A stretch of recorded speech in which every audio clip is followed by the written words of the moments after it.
Salam sejahtera Waalaikumsalam. kita sekalian, Om Swastiastu, Namo Buddhaya, salam kebajikan. Yang saya hormati Pak Raka Sandi, anggota KPU RI. Kemudian yang saya hormati juga Pak Iksan Ahmad dari Akademisi Untirta. Yang saya hormati Koordinator Umum Adinda Anang Azhari. Yang saya hormati dan saya cintai moderator kita, host kita pada kesempatan ini yang luar biasa, Dinda Iing Ikhwanuddin, juga sebagai Sekjen JRDP, Jaringan Rakyat untuk Demokrasi dan Pemilu. Teman-teman sekalian, para sahabat se-Indonesia yang sempat hadir, yang ikut di dalam acara ini, yang saya cintai dan saya banggakan tentunya. Pertama-tama saya mengajak kita semua untuk bersyukur pada Allah Subhanahu wa taala karena dalam situasi pandemi saat ini kita semua masih dalam keadaan sehat walafiat. Semoga nikmat yang besar ini insya Allah akan selalu tercurah.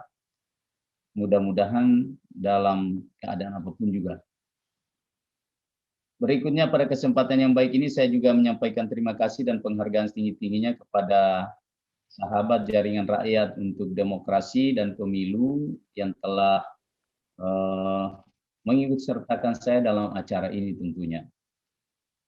Memang sangat menarik di akhir-akhir ini perbincangan soal rancangan undang-undang pemilu ini menjadi trending di semua media sosial, media elektronik dan sebagainya, menjadi perbincangan yang hangat tentunya. Yang sebelumnya adem-adem saja tiba-tiba langsung menghangat.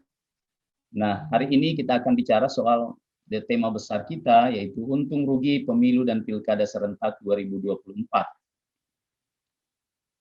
Kita semua tentu sama mengetahui bahwa pemilu yang baik itu adalah bukan sekedar pemilu yang dilaksanakan secara langsung, umum, bebas, dan rahasia, tapi juga bukan sekedar jujur dan adil, tapi lebih dari itu mesti tetap pada mengedepankan asas reguler, kemudian memiliki kepastian, dan yang pasti bahwa dilaksanakan, dijalankan di atas prinsip kemanusiaan. Sahabat sekalian yang saya cintai, kita tahu bahwa bangsa kita ini telah sepakat untuk memilih jalan demokrasi dalam menata kehidupan berbangsa dan bernegara kita. Sekalipun kita tahu persis juga bahwa perjalanan demokrasi di negara ini tentu mengalami pasang surut. Kita pernah mengenal ada demokrasi terpimpin, kemudian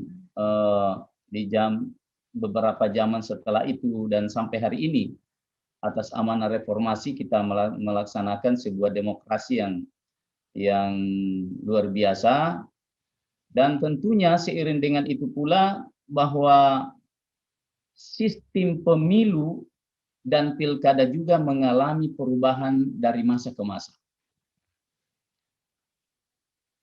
Oleh karena itu teman-teman sekalian yang saya cintai, kita juga kita pernah banyak mengalami, contoh misalnya, dulu presiden kita itu kita pilih hanya melalui perwakilan, MPR melakukan pemilihan, kemudian setelah itu tahun 2004 kita memulai pertama kali memilih presiden dan wakil presiden secara langsung oleh rakyat.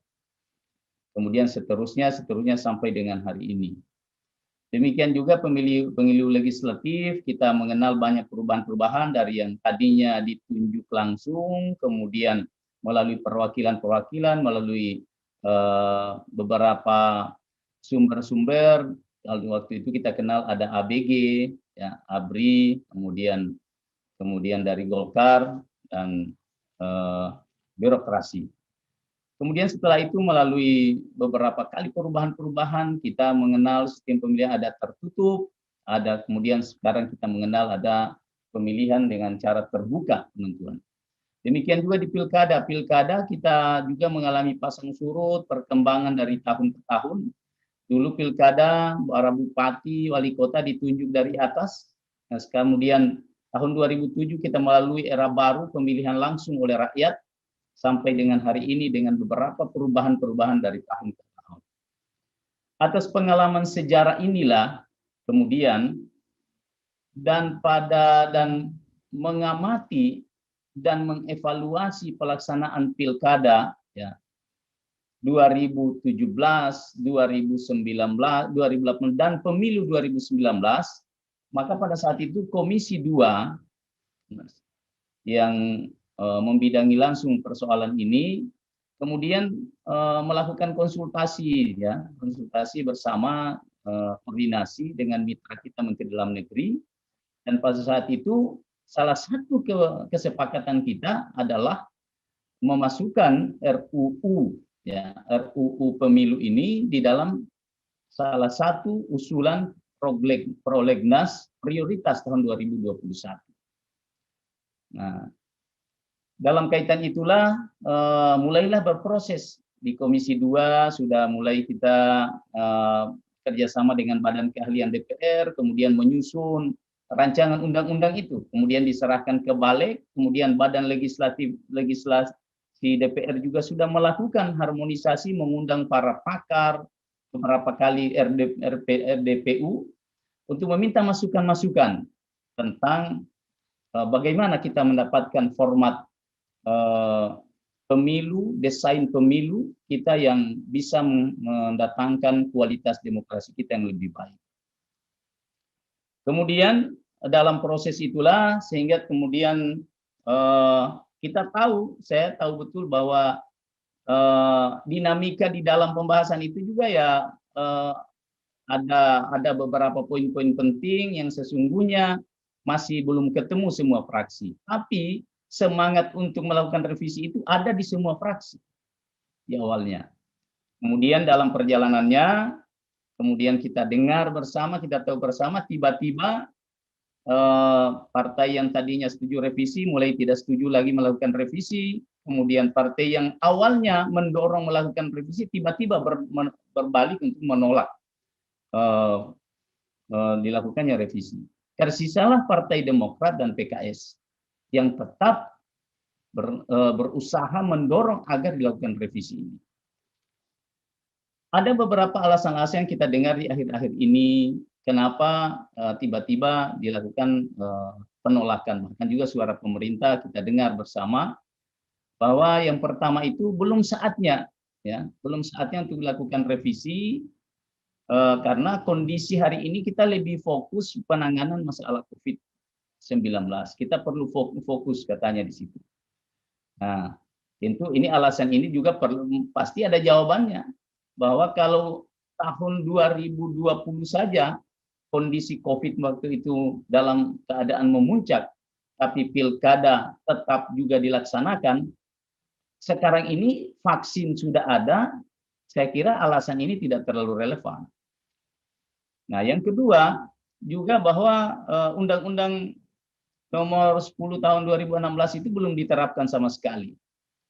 Ini juga salah satu alasan, padahal kita mengusulkan perubahan ini dengan harapan berdasarkan hasil evaluasi pilkada 2017, 2018, kemudian pemilu 2019, di mana banyak penyelenggara kita yang korban saat itu.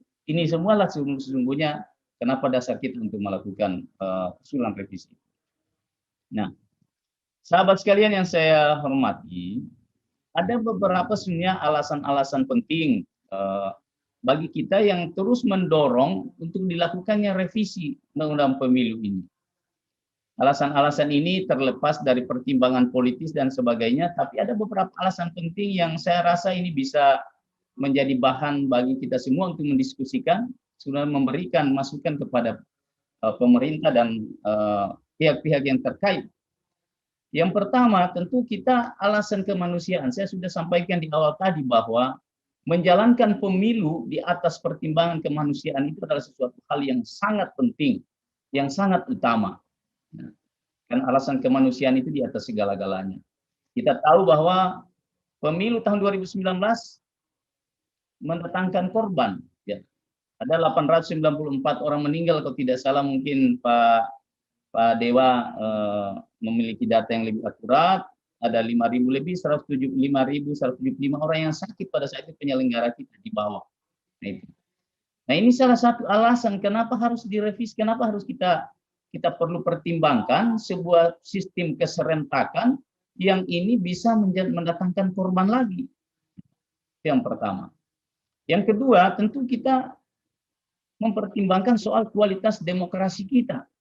Kita ingin demokrasi kita ini semakin hari semakin berkualitas, setiap masa pemilu semakin berkualitas, tentu produknya adalah melahirkan orang-orang pemimpin-pemimpin yang berkualitas.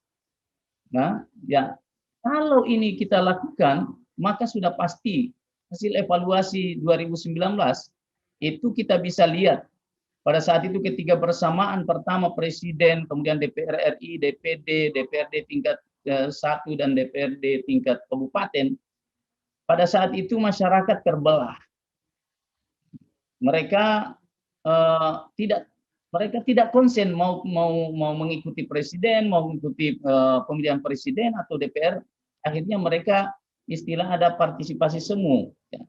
Mereka ikut memilih tanpa lagi memperhatikan karena terlalu banyaknya kontestan yang harus mereka dengar sebetulnya. Apalagi kalau nanti ini dilakukan secara bersamaan di tahun yang sama. Ini juga perlu kita sebenarnya pertimbangan besar. Nanti Pak Dewa mungkin akan jelaskan bagaimana nanti kalau 2024 itu dilaksanakan April pemilu, kemudian pilkada November 2024, ada tahapan-tahapan pemilu yang terpaksa harus beririsan. Nah, begitu juga kebiasaan kita misalnya. Saya yakin bahwa kampanye pemilu ya presiden, DPRD itu puncak-puncak kampanye itu dilakukan pada bulan Januari sampai dengan bulan April kalau April pilpresnya dan pemilunya. Kita bayangkan setahun sebelum itu akan dilaksanakan pilkada. Biasanya para calon kepala daerah itu kalau kampanye masif itu dilakukan 1 tahun sebelum hari H. Artinya Januari 2024 itu para kepala daerah itu akan melakukan kampanye. Bayangkan bagaimana rumitnya rakyat untuk bisa melayani ini. Siapa yang mau dilayani? Pileg, para anggota calon caleg, calon presiden, calon gubernur, calon bupati atau wali kota. Sehingga apa yang terjadi bukan soal tidak bisa, justru rakyat mungkin ada juga yang senang karena pestanya terlalu banyak. Tapi yang jadi persoalan, bisakah rakyat mencerna dengan baik apa yang menjadi visi misi mereka, bagaimana gagasan mereka, orang-orang yang akan dipilih. Itu. Sehingga nanti pemilihannya akan kembali lagi seperti itu.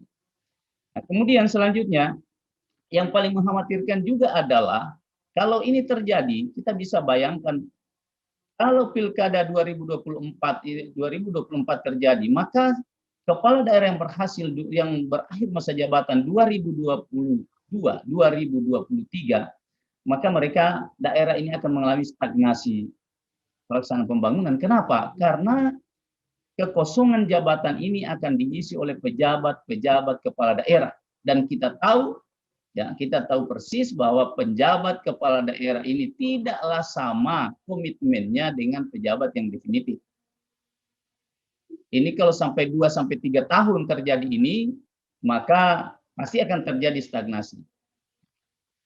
Kemudian selanjutnya, kita juga tahu bahwa dengan bersamaan ini pasti 2024 itu anggaran negara maupun anggaran daerah itu akan tersedot di sini. Sehingga 2024 itu kita akan minim untuk melaksanakan pembangunan. Kemudian kita juga perlu mempertimbangkan sesungguhnya salah satu efek tadi itu adalah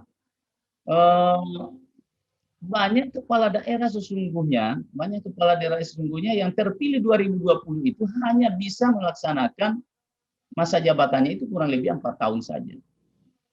Nah, tentu ini juga akan merugikan mereka. Nah, oleh karena itu, maka salah satu hal yang paling penting sesungguhnya menurut kami bahwa revisi ini harus kita lakukan supaya kita membuat desain desain pemilu kita. Kalau di dalam rancangan undang-undang pemilu itu kita membagi dua rezim pemilu. Ada pemilu lokal dan ada pemilu nasional. Nah, kalau ini terjadi, maka sesungguhnya Pilpres itu dan Pileg, DPR RI, DPD, DPRD Provinsi dan Kabupaten ini akan dilaksanakan pada tahun 2024, itu pada bulan April. Kemudian rezim pemilu lokal itu akan dilaksanakan pada tahun 2020. Itu desain dari RUU yang sudah beredar hari ini. Yang sementara ada di Balik. Tinggal menunggu sampai hari ini belum ada pengesahan tentang prolegnas prioritas tahun 2021 karena terhalang di persoalan ini. Nah, kemudian selanjutnya banyak hal sesungguhnya. Ada orang bilang ini hanya persoalan 2022, 2023 orang ribut. Ini bukan soal itu, tidak sesederhana itu. Revisi undang-undang pemilu banyak hal yang harus kita perbaiki. Soal desain pemilu kita tadi supaya kalau kita tidak buru-buru, tidak terlalu mau cepat, kan 2027 bisa kita lakukan pemilu lokal yang pertama misalnya. Sehingga tidak terlalu banyak dampaknya, pilkada tetap dilakukan 2022, kemudian 23, kemudian yang 2020 baru terpilih bisa menyelesaikan masa jabatannya sampai 2026 misalnya. Kemudian setelah itu, kalaupun ada pelaksana tugas itu tidak sampai 1 tahun. Nah, tapi kalau pelaksana tugas pejabat sementara 2-3 tahun, ini luar biasa. Ini akan kembali memperlakukan sentralistik pemerintahan, otonomi daerah yang menjadi napas otonomi daerah di mana rakyat harus memilih sendiri pimpinan, maka 2-3 tahun mereka harus terabaikan untuk itu. Kemudian juga banyak hal soal bagaimana kita mendesain peserta pemilu ke depan, tentunya bagaimana sistem pemilihan anggota DPR ini sistem tertutup atau semi tertutup, ini semua banyak hal yang harus kita koreksi dari sistem pemilu kita ini. Kemudian bagaimana kita mendapatkan calon yang berintegritas, bagaimana penyelesaian sengketa tidak seperti yang kita lihat hari ini, ya, antara KPU dan Bawaslu di beberapa daerah mungkin tidak. Nah, kemudian bagaimana perlindungan kepada para pemilih ini yang perlu. Itulah urgensinya kenapa undang-undang rancangan undang pemilu ini harus kita revisi. Bukan soal kepentingan apapun, tapi ini kepentingan sama sekali memperbaiki sistem kualitas demokrasi kita ke depan. Saya kira itu untuk sementara yang bisa saya sampaikan kepada kita sekalian. Mungkin akan berkembang pada saat diskusi nanti. Dan sekali lagi saya selaku anggota fraksi Partai Demokrat di Komisi 2 tetap mendorong ya untuk dilakukan revisi Undang-Undang Pemilu ini, kemudian normalisasi Pilkada 2022-2023. Sehingga dengan demikian, insya Allah kita akan ke depan bisa menata desain pemilu kita dengan lebih baik dan menghasilkan kualitas demokrasi kita tentu yang lebih baik. Saya kira itu yang dapat saya sampaikan. Terima kasih. Wallahu musta'an. Assalamualaikum warahmatullahi wabarakatuh. Salam sejahtera buat kita sekalian.